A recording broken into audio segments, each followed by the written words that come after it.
Bon matin les leaders, j'espère que vous allez bien. On se prend une petite gorgée de café chaude ensemble. Je dois dire que ça, c'est une des petites victoires de la semaine, être capable d'aller porter l'enfant tôt à la garderie pour pouvoir me préparer tranquillement, venir vous voir, venir vous jaser.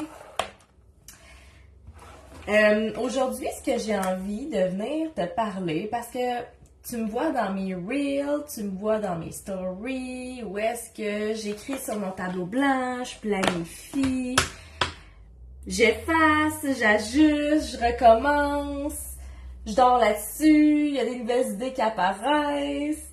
Et j'ai reçu un message que je suis certaine que vous êtes plusieurs à peut-être penser, mais pas nécessairement en voyant aller, mais en vivant votre business. Puis la question c'est, ouais, mais à un moment donné, tu viens pas être cheuré? Tu viens pas te tanner, là, de pas trouver, mais tu viens pas te tanner d'ajuster tout le temps, d'effacer, de recommencer? Puis la question est tellement légitime parce qu'une grosse partie de l'entrepreneuriat, c'est de s'ajuster. C'est d'essayer quelque chose, regarder si ça a fonctionné, si ça n'a pas fonctionné, qu'est-ce qu'on peut ajuster, si ça a fonctionné, qu'est-ce qu'on peut encore améliorer pour optimiser le service client, pour optimiser le marketing, pour optimiser les résultats, avoir un meilleur retour sur investissement. Fait que la question de t'es pas écœuré de toujours devoir travailler tes affaires, tu sais, de réfléchir, de pas savoir où est-ce que tu t'en vas. Puis c'est pas nécessairement pas savoir où est-ce qu'on s'en va, c'est aussi, tu sais, à un moment donné, on veut se setter. Hein? On a été conditionné à ça quand on était jeune. Bon, là, tu vas aller à l'école, puis là, après ça, tu vas trouver un métier, là. Quand tu vas être seté dans ton métier, là, tu vas être bien. Quand tu vas être seté avec un conjoint, un partenaire de vie, là, tu vas être seté. Quand tu vas avoir une maison, quand tu vas être propriétaire, là, tu vas être seté, tu vas être bien. Quand tu vas avoir un enfant, attends, quand ton enfant va aller à la garderie, là, tu vas être seté. Non, mais attends, ça va être encore mieux quand ton enfant va aller à l'école, là, il va être autonome, puis là, tu vas être seté. Fait qu'on est vraiment dans un mindset de je recherche le moment où est-ce que je vais être seté dans la vie. Le moment où est-ce que je vais pouvoir dire, bon, là, j'ai donné tout ce que j'avais à donner, il ne me reste qu'à surfer sa vague puis attendre que la mort vienne me chercher. C'est une image très tranchante. Mais tu comprends le principe, tu sais, on cherche le fameux X, on cherche le flow, on cherche l'endroit où est-ce qu'on va sentir qu'on ne travaillera pas parce qu'on aime ce qu'on fait. On cherche plein de choses qui vont faire que ça va répondre à notre sentiment de sécurité, puis enfin, j'ai plus à me soucier de rien. Et ce sentiment de recherche de stabilité-là nous nuit en affaires. Parce qu'on cherche la stratégie, on cherche le programme, on cherche le branding, on cherche l'automatisation, on cherche la façon de faire qui va nous permettre de faire des ventes en dormant, qui va nous permettre de comme aller aux pommes avec nos enfants, avoir des ventes, puis avoir des milliers de dollars qui rentrent sans nécessairement avoir à rien faire dans notre business. Je dis pas que c'est des choses qui sont pas possibles, mais c'est des choses qui demandent une constante évolution et de l'ajustement en tout temps.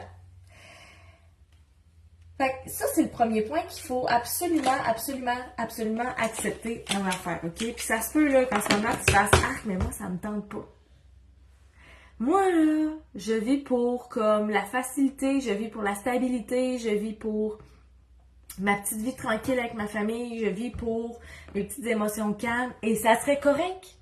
Ça fitterait avec ton style de personnalité. Il n'y en a pas de problème. C'est juste qu'en entrepreneuriat, puisque on n'est pas... Je recommence. Quand tu es entrepreneur, c'est toi qui es en charge de faire des ajustements. C'est toi qui es en charge d'améliorer. C'est toi qui es en charge de beaucoup de choses. Quand tu es salarié, il y a quelqu'un au-dessus de toi qui est payé beaucoup plus cher que toi probablement pour faire ce travail-là.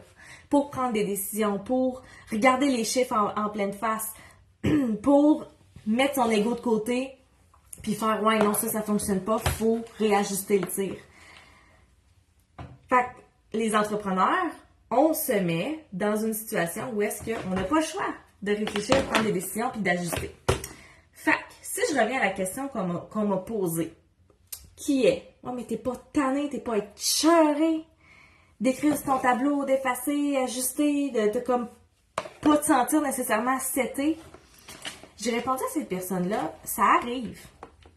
Ça arrive que des fois, je me sens tannée de pas savoir quand est-ce que, mettons, le niveau de succès à lequel j'aspire va arriver ou quand est-ce que je vais sortir le programme qui va bouger la terre au complet. En passant, je me mets beaucoup de pression pour revirer des vies en entier, mais comme ma coach m'a beaucoup aidé à défaire ce nœud-là et juste comme une journée vient de passer depuis que le nœud est comme mis en lumière, donc à demi dénoué, puis les mandats pleuvent. C'est malade. Fait que j'ai répondu à cette personne-là, oui, ça m'arrive, mais quand ça m'arrive, je sais que c'est parce que j'ai besoin d'une pause.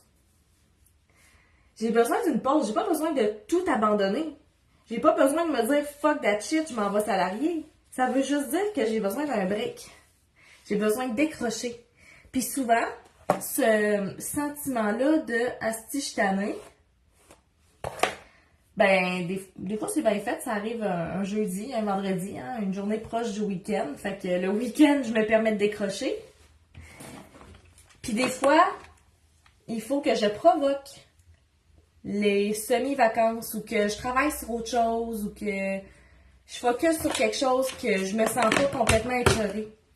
Tu sais, là, en ce moment, je te donne un exemple, OK? En ce moment, je travaille sur 2 offres. 2 nouvelles offres qui vont sortir. Puis, tu m'as vu, j'ai écrit. J'ai effacé, j'ai dormi là-dessus, j'ai réécrit, j'ai réajusté, j'ai montré ça à ma mentor. J'ai montré ça à des clientes potentielles, à des gens dans mon univers. Fait que tu sais, c'est beaucoup de travail quand même, de réflexion, de validation, d'ajustement. Puis, tu sais, mettons, cette semaine, j'en ai eu des journées où est-ce que j'étais churrée et raide de travailler sur ces offres-là parce que j'étais comme, on dirait que j'arrive pas au point où est-ce que je me sentirais 100% satisfaite. Mais quand je chantais ça, là, j'avais 2 choix. Soit que je me dis, aujourd'hui, je le feel pas, je vais travailler là-dessus quand même. Les points qui me dérangent, je vais les laisser là, puis je vais lancer ça de même, puis on verra, tu sais, je changerai ça comme... Mais je sais pas comment, mais je changerai ça plus tard. Ou, je me dis, regarde, aujourd'hui, je vais essayer de faire autre chose, j'y pense plus, mais je me donne la responsabilité d'y revenir demain. Je me donne la responsabilité d'y revenir au courant de la semaine, parce que je sais que c'est une de mes priorités en ce moment, de travailler ces offres-là. Puis, je sais que des fois, on essaye de bâtir soit un accompagnement, une offre, un service, un produit, puis on est comme pas tout à fait satisfait. Il y a comme tout le temps quelque chose qui nous bloque. Mais moi, là, je t'encourage tellement à t'asseoir avec ce qui te bloque. À t'asseoir avec ce qui te dérange dans ce que tu as déjà fait, ce qui te dérange dans ce que tu as déjà expérimenté, puis d'essayer de trouver des solutions, pas nécessairement toute seule, mais de trouver des solutions avec d'autres personnes, avec tes pensées à toi, avec de l'écriture, avec la modélisation. Ça, c'est on le sous-estime vraiment. Hein? La modélisation, c'est de regarder ce que les autres font, puis qu'est-ce qui nous parle, qu'est-ce qui nous inspire. Ah, j'avais pas vu ça de même, je pensais pas qu'on pouvait faire ça en accompagnement. Je savais pas, mettons, qu'on pouvait ouvrir un groupe Facebook, mais pour tous les programmes de l'univers de marque, là. Ça pourrait peut-être être une bonne idée. Fait que l'idée, tu sais, c'est pas de copier, mais tu sais, des fois, en modélisant, on prend comme ici et là pour que ça puisse nous ressembler le plus possible. Fait que souvent, quand on se sent bien écœuré de travailler sur la même affaire, puis on se sent bien bloqué, étape numéro 1 que je te propose, c'est de prendre une pause. Puis des fois, ça se peut que ta pause, elle dure 1, 2, 3 jours, une semaine. Ça se peut que ce soit long, mais il faut quand même que tu te donnes la responsabilité d'y revenir, OK? Fait qu'essaye de... Moi, ce que je me fais comme stratégie, c'est que mettons que je prends une pause d'une journée, ben le lendemain, je vais réessayer. Puis souvent, ça fit avec les hormones, puis comment on se sent dans notre tête, là. Fait que tu sais, s'il y a une journée, t'es full SPM, puis t'as pas envie de travailler sur tes affaires, ben au lieu de te casser la tête, reviens-y donc demain. Là, repose-toi, fais autre chose, avance autre chose, puis reviens-y demain. C'est aussi simple que ça. Deuxième chose que je te propose, c'est d'en parler avec quelqu'un. D'en parler avec quelqu'un qui soit l'a déjà fait. Moi, ça, c'est ma stratégie préf, là. De parler de ce que je veux monter puis ce qui me dérange avec quelqu'un qui, du moins, semble très heureuse dans son modèle d'affaires, mais qui a un style de personnalité qui ressemble au tien. Ou pas, sans nécessairement qu'il ressemble au tien, que tu sais qu'elle a un style de personnalité qui... pas un style de personnalité, un modèle d'affaires que tu veux modéliser. Mais c'est juste qu'on voit pas tout, on voit juste le marketing de notre côté. Fait que moi, ce que je fais, c'est quand que je vois quelqu'un qui a un modèle d'affaires qui, je pense, pourrait m'intéresser, bien évidemment, je vais aller parler avec cette personne-là pour aller voir ce qu'il y a derrière. Comment ça se passe en arrière-plan. Je veux pas juste voir le marketing. Puis ça, je pense que c'est un travail qu'on néglige beaucoup, hein, la gang. On suit beaucoup marketing, puis on se pose beaucoup des questions seulement sur le marketing. Tandis qu'il y a beaucoup d'autres choses qui peuvent être découvertes en arrière des conversations avec des mentors coachs. Puis ça, c'est vraiment quelque chose qui m'a aidé au fil des années. Fait que c'est normal d'être écœuré raide. C'est normal d'être écœuré raide. Puis une autre chose, un autre truc, un troisième truc qui peut alléger ta tête pour continuer à avancer. Ça m'est arrivé d'avoir des clientes, des leaders qui étaient tellement plus créatives. Ils pensaient à la marketing, ils pensaient à créer quelque chose, puis ça leur levait le cœur. Ça leur levait le cœur, puis ils étaient comme, si je pense que je suis plus faite pour être entrepreneur, je suis plus faite pour créer du contenu, je suis plus faite pour la job que je me suis créée, ça me tente plus, j'ai plus l'énergie, ça me tente plus de me faire voir, ça me tente plus. Puis la question que je leur pose dans ce temps-là, c'est qu'est-ce qui te tracasse dans ta vie en ce moment? Quand je parle de qu'est-ce qui te tracasse, c'est quoi qui prend la majorité de la place dans ta tête? Puis des fois, ça n'aura même pas rapport avec la business. Ça va avoir rapport avec un autre projet à part. Ça peut être une relation, ça peut être des problèmes familiaux, ça peut être des problèmes de finances, ça peut être plein d'affaires, mais la pertinence de se poser la question, qu'est-ce qui te tracasse en ce moment? Ça va te permettre de prendre des décisions pour lâcher prise, pour pas juste lâcher prise, mais prendre des décisions concrètes pour t'alléger l'esprit. Je te donne un exemple. J'avais une leader qui, elle est entrepreneur, elle a son service, mais elle a aussi des immeubles à revenus. Puis là, elle dit, Christine, je suis pas capable d'écrire sur ses réseaux sociaux, je sais pas quoi écrire, je suis tannée, là, j'étais carrée. Et en jasant ensemble, en privé, je me suis rendu compte et elle s'est rendue compte que ces 3 immeubles à revenus prenaient toute sa place. Toute la place dans sa tête. Il y avait tout le temps des problèmes à régler, des feux à éteindre, il y avait tout... Puis là, elle voyait que c'était un trou financier aussi, fait que c'est sûr que ça venait jouer sur son système nerveux, sur son stress, sur son anxiété. Fait qu'à un moment donné, j'ai juste posé la question. Fait que là, selon toi, tu penses que tu dois faire quoi pour te sentir mieux, globalement, dans ta tête, dans ton corps, dans ta paix d'esprit? Puis c'était clair comme de l'eau de roche pour elle. Ça sera pas la réponse pour tout le monde, mais pour elle, c'était clair. Elle a dit, je vends mes 3 immeubles, puis à la limite, je recommence après. Mais au moins, ça va me laisser de l'espace.